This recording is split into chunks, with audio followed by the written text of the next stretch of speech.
جو کہ ابتدائی دوم کے ایک طالب علم ہیں نفیس بن حسن، ان کا موضوع ہے امت محمدیہ کے خصائص۔ تشریف لائیں اور اپنی بات پیش کریں۔ السلام علیکم ورحمۃ اللہ وبرکاتہ۔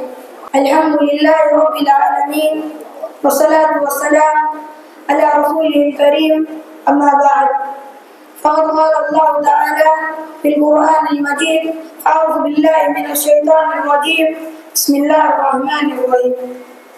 قال اللہ تعالی کنتم خیر امۃ اخرجت للناس تأمرون بالمعروف وتنہون عن المنکر وتؤمنون باللہ۔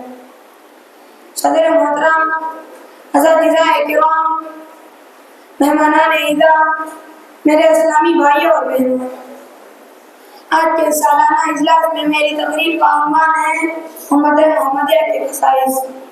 اس عنوان پر چند باتیں بتانا چاہتا ہوں، امید کے بغور سماعت فرمائیں گے۔ محترم سامعین، امت مسلمہ تمام امتوں میں افضل ہے۔ اس امت کی شان نرالی ہے۔ یہ رب الجلال کی چہیتی امت ہے، یہ خیر امت ہے، یہ امت وسط ہے۔ اس کی ایک تابناک تاریخ ہے۔ اس امت نے پوری دنیا کو اعلاء کلمت اللہ کا فریضہ انجام دیا ہے۔ یہ اکلوتی امت ہے جو اسلام کے مشن کو لے کر آگے بڑھ رہی ہے۔ محترم سامعین، اس امت کے بے شمار خصوصیات ہیں۔ اللہ تعالیٰ کا ہم پر بڑا احسان ہے، ہم کو اس امت میں پیدا کیا۔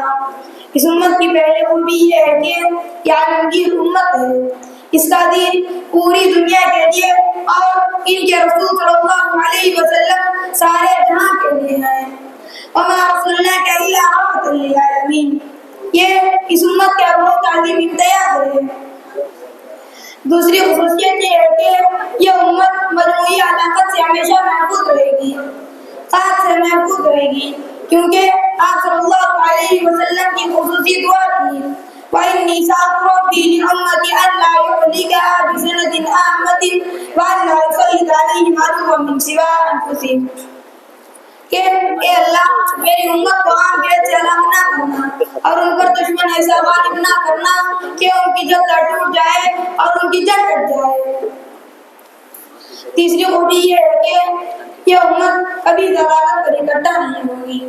ایک جماعت ہمیشہ حق پر برقرار رہے گی، اس کو مخالفت اور نقصان نہیں پہنچا سکتی ہے۔ یہ شان اور کسی امت کی نہیں ہے۔ چوتھی خصوصیت، اللہ نے گزشتہ امتوں کے مقابلے میں اس امت کے لیے کشادگی، سہولت اور آسانیاں رکھی ہے۔ ان فی دیننا یسرا، اس امت کے لیے پوری زمین کو سجدہ گاہ بنا دیا، پاک قرار دیا، نماز کا وقت ہوا نماز پڑھ لیے۔ جو التی الارض مسجدا وطہورا فایما رجل من امتی ابرزت الصلاۃ فلیصلی، اس امت کو جمعہ کا مبارک دن عطا فرمایا جو بہترین دن ہے۔ یہ امت زمین میں اللہ کے گواہ ہے اور نوح علیہ السلام کے حق میں گواہی دیں گے۔ یہ امت جنت میں سب سے زیادہ تعداد میں داخل ہوگی۔